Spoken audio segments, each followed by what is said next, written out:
Dear friends, तो एक और टॉपिक के साथ हाजिर हैं। इंग्लिश का 20% का पोर्शन है। टॉपिक नंबर हमारा ये है तीसरा। पहले हमने पढ़ा था मैस्कुलिन, फेमिनिन, सिंगुलर, प्लूरल, और हमने कुछ सिंगुलर और प्लूरल और जो है मैस्कुलिन और फेमिनिन कॉमनली जो यूज होते हैं उनके बारे में पढ़ा था।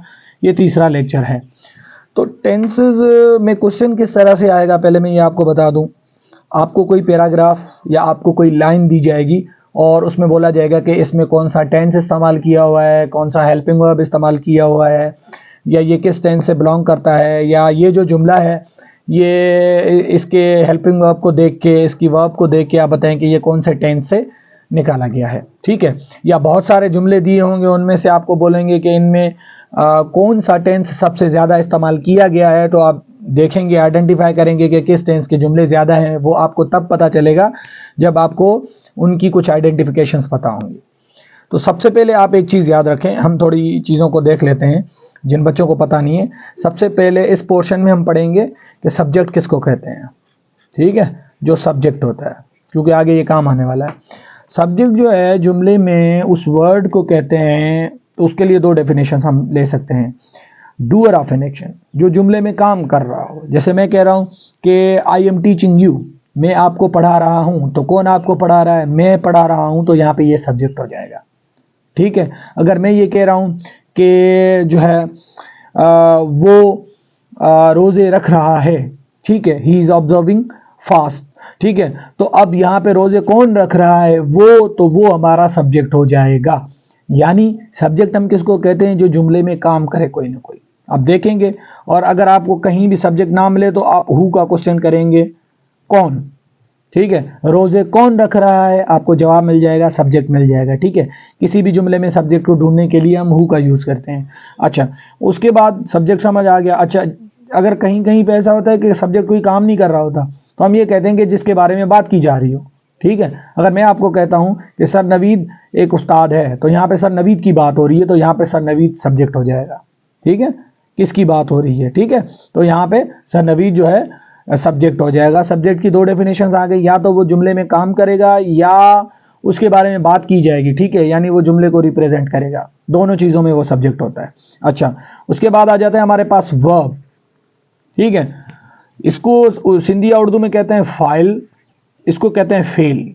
ठीक है, अब फेल क्या होता है? ये कोई भी काम होता है, ये कोई भी काम होता है जो काम हम कर रहे होते हैं। ठीक है, तो उस काम को हम फेल कहते हैं। जैसे मैं आपको पढ़ा रहा हूं, तो पढ़ाना एक काम है, वर्ब है, तो हम टीच को जो है हम वर्ब कंसीडर करेंगे। देखिए आई एम टीचिंग यू, और अमूमन याद रखें वर्ब हमेशा तीसरे या दूसरे नंबर पे आता है। ये आप चीज़ याद रखें। ये क्योंकि सारा टेंस हम पढ़ेंगे नहीं, तो मैं आपको ऊपर ऊपर से आइडियाज़ दे रहा हूँ। सब्जेक्ट हमेशा पहले आएगा और जो वर्ब है वो दूसरे या तीसरे नंबर पे, अमूमन तीसरे नंबर पे वर्ब आता है। ठीक है, और उसकी वो एक किसी किस्म के काम को कहते हैं। देखिए, मैं अगर आपको कह रहा हूँ कि शी इज़ वॉशिंग क्लॉथ्स, तो यहाँ पे वॉशिंग जो है तीसरे नंबर पे आया है, और ये कोई काम है, वॉश करना और धोना। उर्दू में इसके आखिर में नून और अलिफ आएगा, और सिंधी में नून आएगा, नून। ठीक है, जैसा मैं कह रहा हूँ कि खाना, पीना, उठना, बैठना, ये ना आ रहा है, तो ये हमारे पास क्या हो जाएगा? वर्ब आ जाएगा, जिसकी आखिर में ना हो। और सिंधी में पढ़ण, लिखण, ॿुधण, सम्झण, जंहिंजी आखिर में नून अचे, तो वो असांजो वर्ब हूंदो आहे। ठीक है। अच्छा, उसके बाद आ जाते हैं हम जी ऑब्जेक्ट के ऊपर, कि जिसके ऊपर काम किया जा रहा हो या जिस पर काम का इफेक्ट हो रहा हो। ठीक है, तो जैसे हम पहले ही जुमले को रिपीट कर रहे हैं। ठीक है, आई एम टीचिंग यू, मैं पढ़ा रहा हूँ, लेकिन इस पढ़ाने का असर किस पे हो रहा है? आप पे। आप पढ़ रहे हैं, आप सीख रहे हैं, तो आप ऑब्जेक्ट बन जाएंगे। ठीक है। अच्छा, इसके लिए हम क्वेश्चन करते हैं हूम। जैसे हम सब्जेक्ट हमें नहीं मिले, तो हम क्या कैसे उसको ढूंढते हैं? हु करके ढूंढते हैं। कौन, तो सब्जेक्ट मिल जाएगा इसमें। अभी अगर पेपर में आ जाए कि इसमें सब्जेक्ट ढूंढो कौन सा है, जैसे पिछले पास पेपर में आया था कि वर्ब और हेल्पिंग वर्ब ढूंढो, तो सब्जेक्ट ढूंढो, तो आप बोलेंगे कि भाई हु, कौन, आपका सब्जेक्ट सामने आ जाएगा कि काम कौन कर रहा है या बात किसके बारे में हो रही है। और अगर आपको ऑब्जेक्ट ढूंढना हो, तो ठीक है, तो आप हुम का क्वेश्चन करेंगे, किसको। सर नवीद पढ़ा रहा है, तो किसको पढ़ा रहा है। ठीक है, और कोई कपड़े धो रहा है, तो किस चीज़ को धो रहा है। ठीक है, तो ये कपड़े धो रहा है। ठीक है, इसी तरीके से अगर मैं कह रहा हूँ कि मेरा भाई उसको समझा रहा है, मेरा भाई समझा तो रहा है लेकिन किसको समझा रहा है, उसको, तो वो हमारा ऑब्जेक्ट हो जाएगा, मफऊल हो जाएगा। ठीक है। अच्छा, उसके बाद हेल्पिंग वर्ब आ जाते हैं। हेल्पिंग वर्ब में यहाँ पे लिख रहा हूँ, ये किसी भी जुमले को बनाने के काम आते हैं, मददगार फेल इनको कहते हैं। इसमें इज, एम, आर, वाज भी आ जाता है, वर भी आ जाता है, डू, डज, ये जुमला बनाने के काम आते हैं। मखसूस किस्म के जुमलों में, हर किस्म के जुमलों में इस्तेमाल नहीं होते, मखसूस किस्म के जुमलों में इस्तेमाल होते हैं। ठीक है, जैसे विल, शल, हैव, हैज, ये, और हैड। ठीक हो गया। अब हम बढ़ रहे हैं टेंसेस की तरफ। देखें एक तो चीज क्लियर है, अगर किसी भी जुमले में आपको वर्ब के साथ आईएनजी नजर आए, यानी टीच, ये जुमले में लिखा हुआ हो टीचिंग, जैसे अभी मैं आपको बोल रहा हूं, मैं सिंपल जुमले इसलिए इस्तेमाल कर रहा हूं ताकि आप समझ सकें।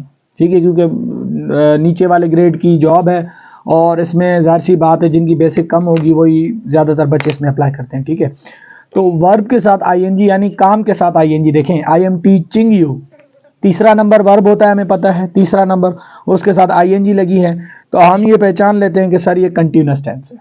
कौन सा टेंस है ये? कंटिन्यूस। अब अगर किसी भी जुमले में आपको आईएनजी फॉर्म नजर आए तो आप बोलेंगे सर ये कंटिन्यूस टेंस है। ठीक है, कंटिन्यूस। अच्छा, जस्ट मैं कंटिन्यूस बोल रहा हूं। ठीक है, अब सर कंटिन्यूस तो तीन किस्म का होता है, एक कंटिन्यूस प्रेजेंट का, एक कंटिन्यूस पास्ट का, एक कंटिन्यूस फ्यूचर का। जुमले तीन किस्म के होते हैं ना, कि मैं आपको पढ़ा रहा हूं, मैं आपको पढ़ा रहा था, और मैं आपको पढ़ाता रहूंगा।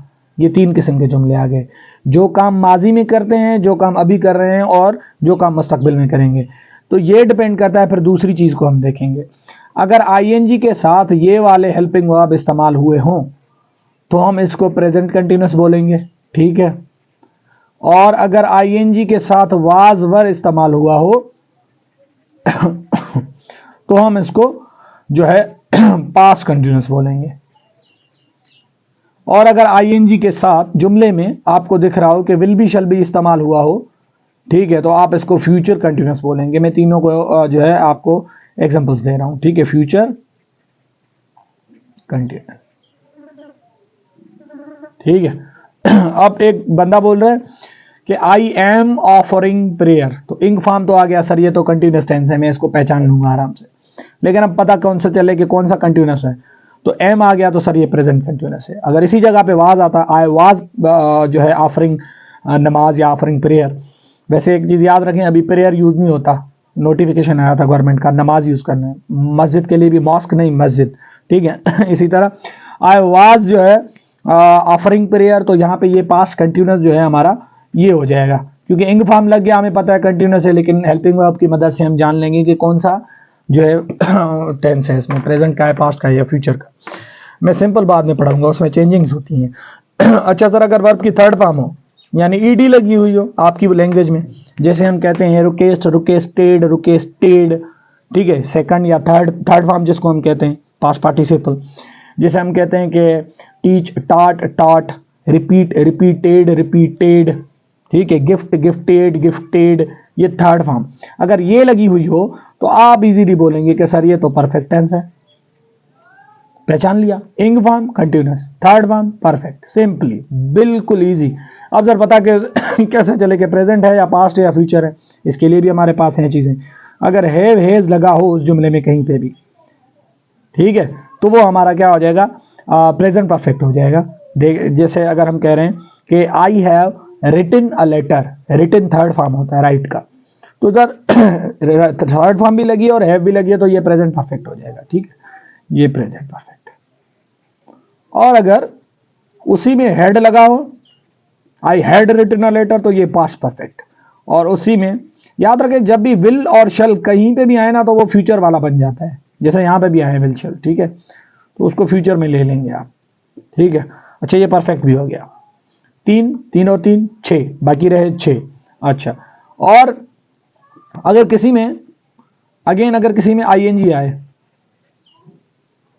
ठीक है, अगर किसी में आईएनजी, सर इसमें भी आईएनजी आ रही है, आपने बोला था कंटिन्यूस है, हाँ बिल्कुल कंटिन्यूस है, लेकिन आप उसके हेल्पिंग वर्ब्स को जरूर देखेंगे। सर अगर किसी में आईएनजी आए तो वो फिर वो परफेक्ट कंटिन्यूस भी हो सकता है।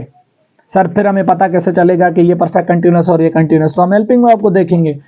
अगर इसमें आएंगे आपके हैव बीन हैज बीन आएंगे, आपके हैव बीन और has been, is am are नहीं आएंगे, तो ये आपका बन जाएगा प्रेजेंट परफेक्ट कंटिन्यूअस। देखो इंग फॉर्म, इसमें भी इंग फॉर्म, इसमें भी, इसके हेल्पिंग वर्ब अलग, इसके हेल्पिंग वर्ब अलग, टेंस आसानी से आप समझ जाएंगे कौन सा है। अच्छा सर अगर हैड बीन आए, बिल्कुल इनके जैसा हेल्पिंग वर्ब है लेकिन बीन का इजाफा होगा, तो सर ये पास्ट में चला जाएगा, पास्ट परफेक्ट कंटिन्यूअस। और अगर सर इसमें आपका will have been shall have been, देखें अगेन आ गया विल और शैल आ गया, will have been shall have been, तो ये फ्यूचर में चला जाएगा, will have been shall have been.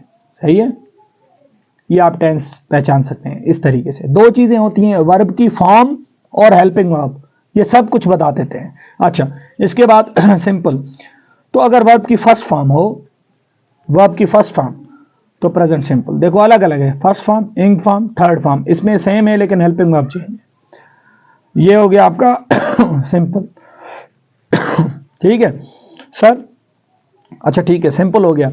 अगर सेकंड फॉर्म आए, इसमें हेल्पिंग वर्ब का मसला नहीं होता ना, इसीलिए सेकंड फॉर्म, ठीक है, तो ये सर पास्ट सिंपल बन जाएगा, ये प्रेजेंट सिंपल बन जाएगा, पास्ट सिंपल। और अगर थर्ड जो है first form, again first form आ जाए तो फिर ये फ्यूचर सिंपल बन जाएगा। सर फिर डिफरेंस क्या है, इसमें भी फर्स्ट फॉर्म, इसमें भी फर्स्ट फॉर्म, हेल्पिंग वर्ब का डिफरेंस है, इसमें विल और शैल जरूर आएगा, जैसे मैंने आपको कहा था फ्यूचर में विल और शैल जरूर आता है।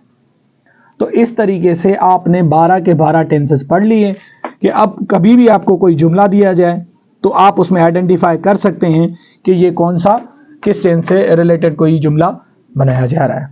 नेक्स्ट इंशाल्लाह हम इसकी टेस्ट लेंगे, रिव्यू लेंगे कि देखें आपको कितना समझ आ गया है। दो चीज़ें याद रखनी है, हेल्पिंग वर्ब और उसकी जो है अल्लाह आपको नेकी दे, उसकी वर्ब की फॉर्म सबकी अलग अलग है तकरीबन, ठीक है। तो इन चीज़ों को याद रखेंगे तो आप इजीली टेंस भी पहचान लेंगे, ठीक है, उसका हेल्पिंग वर्ब भी पहचान लेंगे, उसका वर्ब भी पहचान लेंगे। अभी सब्जेक्ट का भी पता चल गया, कभी सब्जेक्ट क्वेश्चन में पूछे कि सब्जेक्ट कौन सा है, तो आप हु का क्वेश्चन करें, सब्जेक्ट खुद बाहर आ जाएगा, कौन कौन ये काम कर रहा है, तो आपको पता चल जाएगा कौन पढ़ा रहा है, कौन लिखा रहा है, कौन समझा रहा है, ठीक है, और काम कौन सा हो रहा है, ठीक है। ये तकरीबन मेरे ख्याल से तो ये विच आता है, ठीक है। देखें ये कोई ऐसा कोई रूल नहीं है, जैसे मैं अपनी तरफ से एक बता रहा हूँ कि विच कौन सा काम हो रहा है, विच टाइप ऑफ, ठीक है। या वाट इसको बोल दें, इसको वाट बोल दें मेरे ख्याल से, वाट आर यू डूइंग, क्या कर रहे हैं आप, सॉरी अभी ज़हन में आ गया मेरे। तो वाट बोलेंगे तो आपका वर्ब निकल आएगा, और हुम बोलेंगे तो आपका क्या निकल आएगा, ऑब्जेक्ट, ठीक है। कौन, क्या, किसको, कौन लिख रहा है, नवीद सब्जेक्ट, क्या लिख रहा है, क्या कर रहा है, लिख रहा है, वर्ब, और किसके ऊपर या किसको लिख रहा है, आप अगर किसी को सेंड कर रहे हैं, मैं आपको खत लिख रहा हूं, आपको लिख रहा हूं खत भाई आपकी तरफ, तो ये आपका ऑब्जेक्ट बन जाता है, ठीक है, क्लियर। नेक्स्ट वीडियो में मिलते हैं इंशाल्लाह। ये बड़ी आसानी से मैंने फुर्सत में समझा दिया आपको।